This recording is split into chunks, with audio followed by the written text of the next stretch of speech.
All right, ready? You ready, Charles? Yeah. All right. Whenever you're ready, sir. All right. Well, because it didn't look like you were paying attention. That's why. You wasn't saying nothing.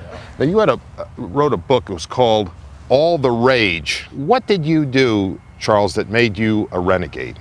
You know, I was a big prankster. I think I was a big prankster. You were more than a prankster. Now, come on. You're a ball buster. Hey, I'm honored that Steven Spielberg would come out his busy day to interview me. You know, hey, but you ain't answer the question. Where all the money? There is no money. The money's being spent. You do it on your wardrobe. No, I know it isn't. No, it's not. On your wardrobe. Let me tell you. You got any dress shoes? Look, talking about feet. Geez, you got, you were like canoes down there.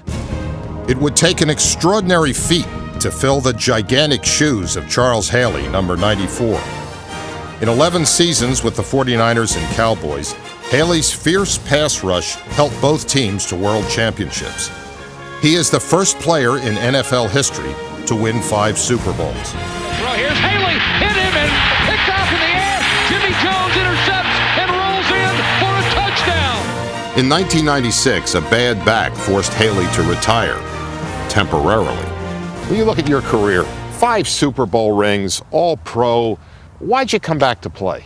I guess the love of the game brought me back. I was sitting around the house and, my daughter, she had leukemia. That made me really decide not to play, and then watching her struggle and watch her fight to overcome it made me realize that I can go back and fulfill some of the goals that I had left. What goals could you possibly have left? I mean, what could you want to do? You got 5. By the way, how come you're not wearing any of those rings? I've never worn any of my Super Bowl rings. I believe that if I put it away, then I always keep driving and try to get another one. So I've never worn them and don't even know where they at. After the 1999 season, Charles Haley retired. Come on, Charles, let's This go. time, permanently. The 49ers were not the team they once were, and Charles Haley was not the player he once was. But his spirit was still the same. And even in his last season, Charles could still talk the talk. What's it like to have a guy like that in the locker room? Tell me some of the things It's loud. you just said. It's loud and noisy, and he doesn't shut up ever. He's from the old school where they just go get it done, and half the time they don't get it done.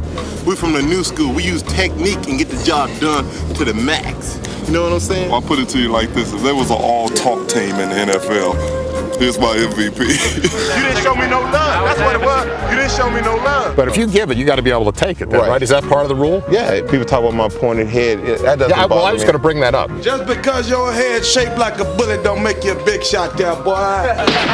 Who on the Cowboys couldn't take it? You could give it to Emmett. Emmett want to try to joke you, Kevin. Let's joke Emmett.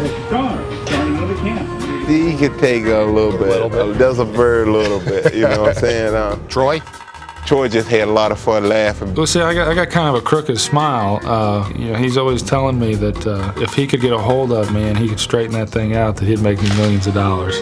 Larry Allen, man, I used to kill him. Look at Porky the Pig right here. Emmett, get on the other side of it. He got the little peephole eyes. And I used to say, man, you better not let no nets come by. You be blind for life, you know. And all he's doing is seeing just how far he can push it. Now, I get to the 49ers. Within a week, I want to kill him. So I take him into the weight room. I go, let's go. You and me right now, we're going. He says, what's wrong with you people? All you want to do is fight. And he walks away. And I'm going, you're driving me nuts. And then it hit me. He's just testing you the whole time. He did it to coaches. He did it to teammates. Even Joe Montana wasn't safe from Haley's barbs. I would start on Joe. I call him Barry Manilow. Or I say, Joe, why don't you whistle Dixie through your nose or something like that? You know, I just give me every nose joke I could think about. Charles was sort of manic depressive. He'd be way up, full of humor and energy, and then maybe down a little bit the next day. If you didn't appreciate it and understand it, then you could offend him very easily, and that's basically what sort of happened with the 49ers. Especially when the Niners let go of team leader Ronnie Lott. It was like the ship was rudderless. And that drove Charles crazy. And so when Ronnie left, they lost Charles Haley at the same time. Just seeing the anger and hurt in his eyes, man, and that hurt went over into me, and because I'm a loyal friend, I could not deal with it. I could not deal with it. It just festered into everything. I just started hating being here, hate wearing the uniform. Haley changed his colors and joined Dallas in 1992. Though success followed him from San Francisco, so too did his penchant for mischief, the kind that ruffled Jimmy Johnson's feathers. Did anybody ever give Jimmy Johnson any stuff about his hair? Oh, yes. I would say something. Michael Irvin may say something. But that's So you about have to it. be a star to kid Jimmy about his hair. You all have some balls. I heard once that he was reprimanding you and he was by a toilet and he flushed the toilet and he said, Charles, that's where your career is going. Do you remember that? No, that did not happen. Because if he had said it, then my career probably would have been over because I would have probably dropped him right there. You know, the bottom line is I do whatever it takes to win, man. I think that a lot of times I pushed it way to the limit, and you know, and thank God that it never got pushed over the limit where I was kicked out of the league. But I pushed it to the limit a lot. Haley pushed others as hard as he pushed himself. Perhaps the coach who understood that best was Barry Switzer. Barry was different. When he had something to tell you, he used to call it a man walk. He said, now, we're going to be a man now. You know, you can take this as a man, you can take it as a punk. It don't bother me none, but you can take it as a punk? Yeah, he just cuts you off for 5 minutes, and he say, look, we're going back over here now. I want you to start laughing like I told you a joke. And take your ass back over there and get to practice. I used to just do stuff wrong so he could just cuss me out. Hey. I like coaches that, you know, realize that players are different and that you can't treat everybody the same because, you know, some of us are a little bit weirder than others, and that you need to be able to have a little bit more room up on that ladder for them, you know. You know, some guys are, you know, like milquetoast personalities, and some guys are the pulse of your team. He's like a heart murmur. He's a little off, you know, but he is part of the pulse. And he's always dogging on somebody.